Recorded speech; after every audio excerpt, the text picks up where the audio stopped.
I've waited quite a long time for this. Valkyrie, Formula One circuit. Yeah, I've had worse days.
Coming back through it. It's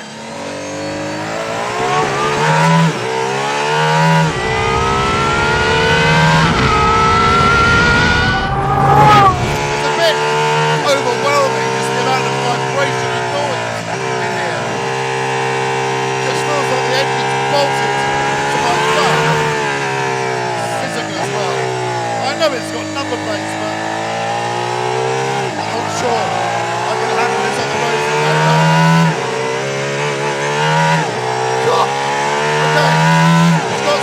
Hydraulic suspension system.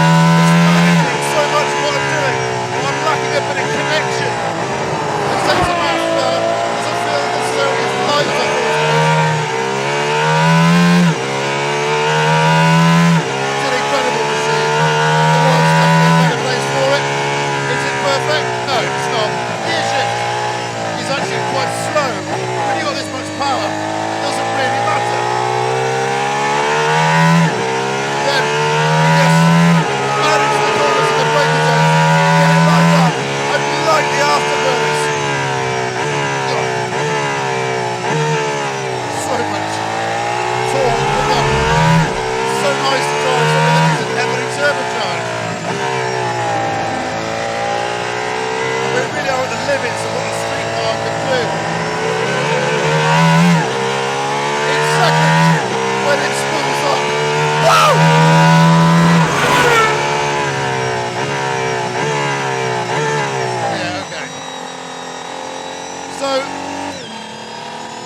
Complicated.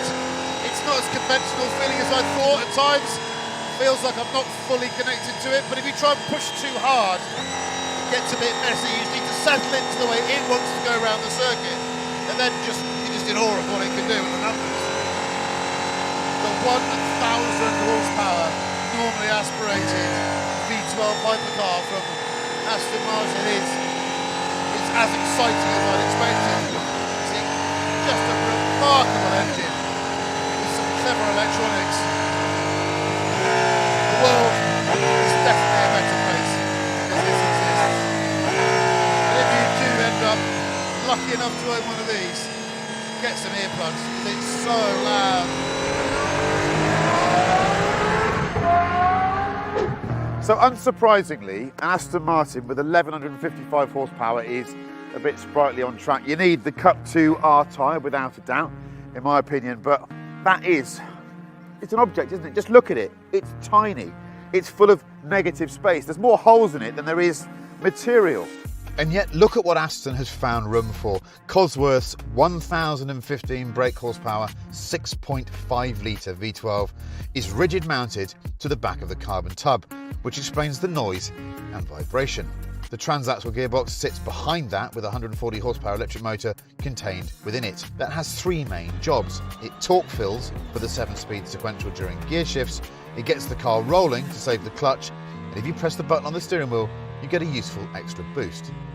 The motor's battery was developed by Rimac. It's small, just 1.7 kilowatt hours, and is recharged by the V12. You can't plug it in, and there's no rear subframe. All the suspension is hung from the powertrain. This saves weight and originally allowed Aston to claim a 1-to-1 power-to-weight ratio, but the weight has increased during development. The Valkyrie now weighs 1,270 kilograms, and that's before fluids are added. It's a compact car, shorter than a 911, only a little wider and almost a foot lower. And if you can bring yourself to ignore the way it looks for a moment, what really stands out are the little details.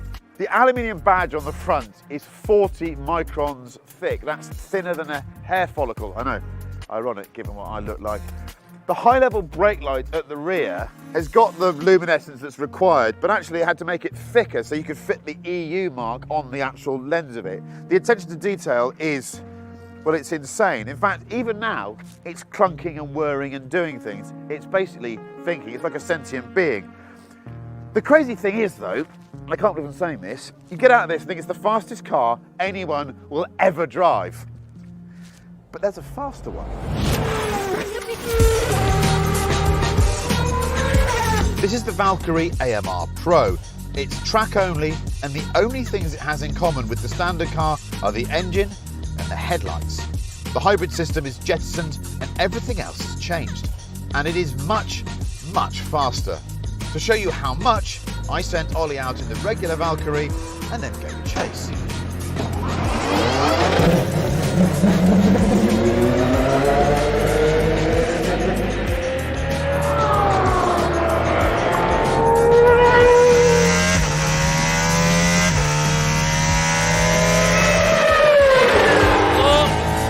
I've got something catching me! This is driving Nirvana. This is fast track convention stuff. I haven't got the apex speed he has. What a machine! Oh, there he goes! Oh, wow! In a straight line, there's not much in it. The road car is more powerful and slippery through the air, but the track car has the better power-to-weight ratio. However, around corners, they are night and day different. The AMR Pro runs a Michelin slick, has significantly more downforce, and weighs over 1/4 of a tonne less. It tears chunks of time and distance out of the regular car and feels more settled and planted while doing it. The brakes don't suffer from the road car's long travel, and the gear changes are instant. It's an addictive thing to drive, not only grippier but better balanced, and what it can do through the fast stuff is outrageous. I had more confidence in it because without the complex hydraulic suspension and hybrid, it's more natural to drive and communicates better. And every moment you drive it, you're exposed to this magnificent engine and its never-ending V12 music. It's an utter delight and makes the AMR Pro one of the most special motorcars I've had the pleasure of driving. The biggest shame of all is it will never go racing. It also exposes the regular Valkyrie as a far more compromised track car than I'd expected, given its F1 Adrian Newey pedigree. But we shouldn't get carried away with the AMR Pro. Getting the road car done, despite its flaws, is the bigger achievement here. I'm glad the Valkyrie exists, because I strongly suspect that it nearly didn't. But I'm left frustrated with the knowledge that there's a truly history-changing vehicle just waiting to be unlocked from underneath that extraordinary bodywork.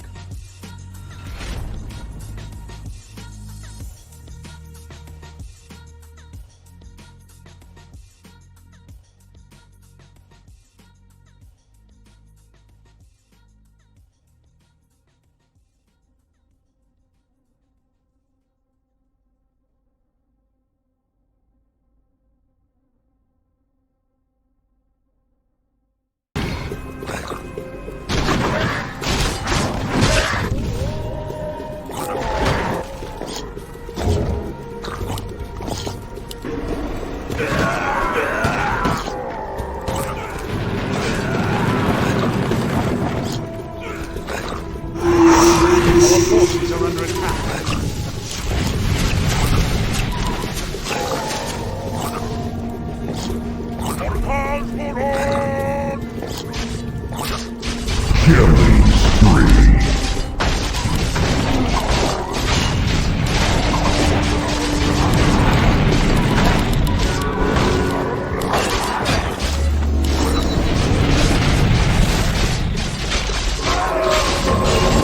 Killing spree.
What do you need?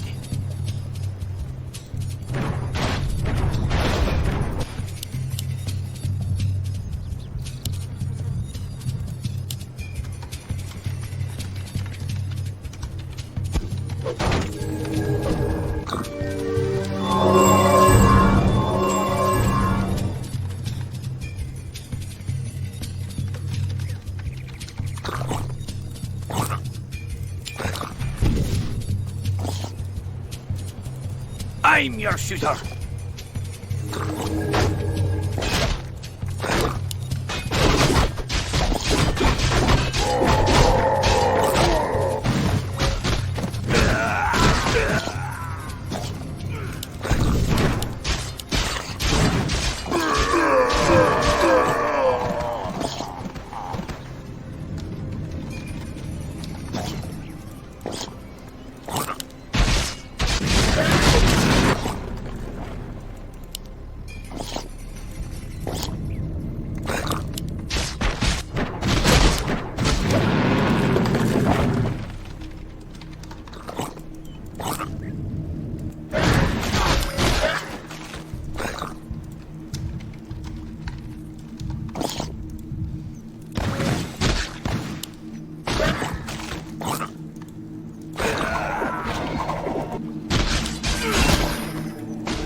Killing spree.